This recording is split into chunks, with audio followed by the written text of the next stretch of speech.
Halo teman-teman, selamat datang kembali di channel YouTube Richard Darmawan. Pada video hari ini kita akan membahas saham-saham yang ada di Indonesia secara khusus menggunakan pendekatan technical analisa.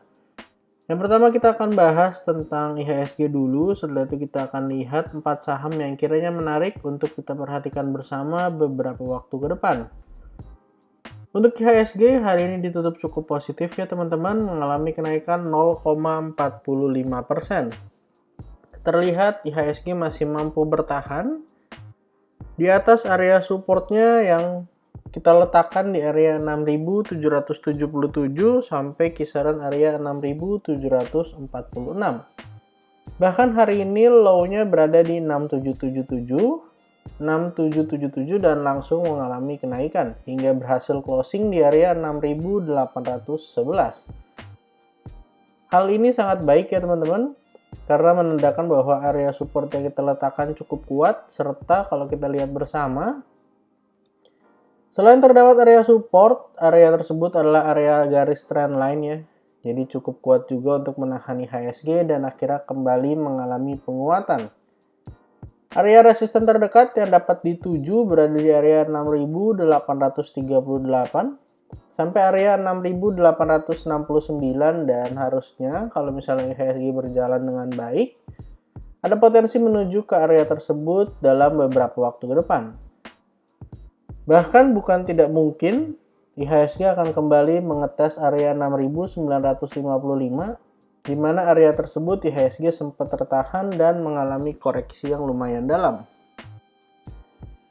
Kalau kita sedikit ukur teman-teman dari high yang ada di 6970, lalu kita letakkan sampai area low yang terdapat sampai kisaran 6735, IHSG sempat minus 3,38% dalam waktu 1-2 minggu terakhir ya. Jadi lumayan dalam penurunannya, dan kita harapkan IHSG bisa rebound serta saham-saham yang berhubungan erat dengan IHSG mampu mengalami penguatan kembali. Kalau kita cek data di rti.co.id, total transaksi hari ini sebesar 9,1 triliun. Dan yang menarik adalah di bagian investor chart, hari ini asing kembali melakukan net foreign buy sebesar 219,71 miliar. Setelah beberapa waktu terus melakukan net sell, akhirnya kembali melakukan net buy. Dan kalau kita cek teman-teman, beberapa saham yang di net buy asing cukup bagus. Ada saham Goto, Bank BRI, ASI, Bank Mandiri, CBP, dan BBNI. Dari 6 saham teratas, 3 diantaranya big banks. Dan kalau kita cek saham-saham yang di net sell asing pada hari ini, ada Adaro, Akra, Bank BCA, BTPS, HMSP, dan SMGR. Dari 6 saham yang di net sell, ada 1 saham big banks, yaitu Bank BCA. Jadi kalau kita lihat memang masih ada potensi menguat karena net buy-nya lebih besar dan net buy-nya di saham-saham yang bagus ya teman-teman. Jadi silahkan dipantau saham-saham yang berhubungan erat dengan IHSG ataupun saham-saham yang di net buy atau di net sell oleh asing. Ketika terkoreksi bisa menjadi kesempatan untuk buy on weakness, dan kalau breakout resisten, teman-teman yang mau buy on breakout bisa pantau juga. Dan untuk saham pertama teman-teman yang akan kita bahas pada video hari ini adalah ASA. Saham ASA pada perdagangan hari ini ditutup mengalami kenaikan 1,91%. Berhasil breakout dari area resisten di 1035. Pada saat ini berhasil mengkonfirmasi sebuah pola yang cukup besar, yaitu double bottom dengan potensi kenaikan ke 1390.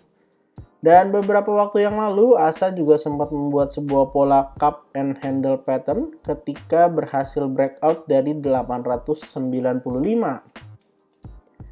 Untuk potensi kenaikannya, dari area 895 ada potensi naik ke area 1100, dan hari ini high-nya sudah nyentuh area 1085. Ada potensi baik itu pada perdagangan mendatang untuk kembali menyelesaikan target daripada cup and handle-nya. Kurang lebih di area 1100, hanya selisih 3 tick dari high hari ini. Untuk area support terdekat dari saham ASA, teman-teman bisa gunakan area neckline sekaligus area support daripada ASA yang berada di area 1035 sampai area 1000. Area 1000 sendiri kita tahu sebagai angka psikologis ya teman-teman, jadi kita harapkan area neckline dan juga support dan juga angka psikologis ini mampu menahan ASA ketika koreksi dan sekiranya mampu kembali menguat serta mengalami kenaikan menuju ke area 1390. Setelah kalau kita zoom out sedikit, ASA ini mengalami penurunan yang sudah cukup lama ya teman-teman. Dari area kisaran 4000 sudah turun sampai ke bawah area 1000, jadi harusnya kembali ke atas 1000 adalah hal yang sangat menarik untuk kita bisa manfaatkan sebagai kesempatan trading. Untuk saham kedua yang akan kita bahas hari ini adalah Unilever. Saham Unilever teman-teman hari ini ditutup mengalami kenaikan 2,51%. Salah satu saham yang bergerak dengan sangat baik beberapa waktu terakhir teman-teman setelah false break ya dari area 4050 pada tanggal 26 April dengan low-nya di 3960. Walaupun yang menarik kembali close di atas 4050, besok nggak langsung kencang gap up ke atas dan berhasil breakout area resisten malah di area 4370. Setelah breakout area resisten, maka Unilever juga mengkonfirmasi ya teman-teman, kenaikannya yang memiliki potensi sampai area 4700 sebagai potensi kenaikan daripada area sideways lebar yang terjadi dari 4050 sampai 4370. Support terdekat 4370 sampai 4350 yang sebelumnya adalah area resisten sekarang menjadi area support. Pada perdagangan kemarin di tanggal 9 Mei Unilever sempat turun sampai ke 4360. Jadi sudah masuk ke area support dan hari ini langsung kembali menguat dan ini adalah hal yang sangat positif ya teman-teman. Untuk potensi kenaikannya 4700 dan yang menarik juga Unilever memiliki gap pada saat mengalami penurunan di mana gapnya di area 4920 sampai 4770. Jadi kalau misalnya lanjut naik, area gap bisa kita gunakan sebagai area resisten juga daripada pergerakan Unilever. Jadi silakan teman-teman pantau yang mau buy on weakness bisa gunakan area 4370 sampai area 4350. Harusnya masih menarik untuk beberapa waktu ke depan. Dan untuk saham ketiga yang akan kita bahas pada video hari ini adalah INDF. Saham Indofood Sukses Makmur Tbk. Saham Indofood teman-teman pada perdagangan hari ini ditutup naik 1,1%, closing di area 6.900. Memang area 6.900 adalah area resisten ya teman-teman dan juga target daripada ascending triangle yang terbentuk ketika Indofood-nya berhasil break dari 6.475. Bahkan setelah sempat sideways di area resisten dari tanggal 26, 27, 28, lalu 2 Mei, besoknya langsung gap up dan akhirnya dalam waktu singkat berhasil menyelesaikan kenaikannya. Dan yang menarik, kalau misalnya pada perdagangan esok atau perdagangan mendatang Indofood-nya berhasil breakout dari 6.900, maka Indofood akan membuat sebuah pola baru yaitu rounding bottom. Untuk potensi kenaikannya kita bisa ukur dari area low yang ada di bawah 6.050 sampai area 6.900. Jadi kurang lebih ada sekitar 900 poin naik ke atas ya teman-teman. Harusnya ini menjadi sebuah kesempatan yang sangat menarik untuk bisa trading di saham Indofood. Potensi kenaikannya 7.775. Untuk teman-teman yang mau buy on weakness, teman-teman bisa gunakan area support yang ada. Yang terdekat adalah area 6.800 ya teman-teman. Area 6.800 ini sebenarnya area resisten ya.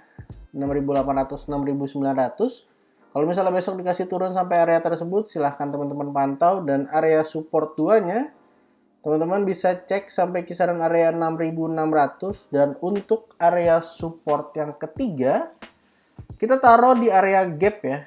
Di area gap di area 6.500. Jadi kalau 6.500-nya tersentuh, artinya Indofood-nya berhasil nutup gap. Dan yang menarik juga teman-teman, kalau misalnya ternyata Indofood-nya false break dan kembali turun ke 6.500, maka tidak dipungkiri malah bisa menjadi inverted head and shoulders. Ini adalah left shoulder, lalu itu adalah head-nya, dan yang di sebelah kanan ini adalah right shoulder. Yang akan kita tunggu, apakah akan dikasih kesempatan koreksi untuk buy on weakness, atau malah perdagangan besok langsung digas dan terus mengalami penguatan, di mana memang ICBP, salah satu saham saudaraan dari Indofood, juga sudah mengalami kenaikan yang cukup signifikan. Untuk saham terakhir yang akan kita bahas hari ini adalah Telkom. Saham Telkom teman-teman hari ini ditutup cukup positif 1,47%. Saham Telkom sendiri setelah gagal breakout dari 4.470 mengalami penurunan yang cukup lumayan ya. Kalau kita ukur dari 4.500 sampai low pada perdagangan kemarin, itu saham Telkom sudah turun 10,57%. Beberapa waktu yang lalu kita plot beberapa area support. Yang pertama itu di 4.200. Kenapa? Karena area left shoulder-nya itu ada di 4.200. Jadi kita harap sebenarnya di sini saham Telkomnya mampu bertahan. Tapi ternyata penurunannya jauh lebih kuat dan akhirnya lanjut turun. Kita taruh di 4.100 dan 4.100-nya juga ternyata tembus. Support dan pertahanan terakhir kita di 4.000 dan sejauh ini low-nya tuh di 4.030. Masih selisih 30 poin. Jadi masih bagus ya teman-teman Telkom untuk bisa kembali menguat. Jadi kalau dikasih kesempatan turun ke bawah area 4.100 harusnya bisa digunakan untuk buy on weakness. Dan potensi terdekat ke 4.200, lalu ada potensi 4.470. Kalau 4.470-nya breakout, maka jadi inverted head and shoulders. Yang artinya Telkom ada potensi kembali menguat menuju ke area resisten-resisten yang ada di atas setelah beberapa waktu terakhir mengalami penurunan. Jadi silakan teman-teman pantau 4.100 ke bawah sampai 4.000 harusnya bisa menarik untuk buy on weakness. Jadi total pada video hari ini kita ada bahas 4 saham dan juga IHSG. Yang pertama ASA, lalu yang kedua Unilever, yang ketiga INDF, dan yang terakhir adalah Telkom. Disclaimer on untuk semua saham yang saya sebutkan pada video hari ini bukan ajakan menjual atau membeli, bukan rekomendasi.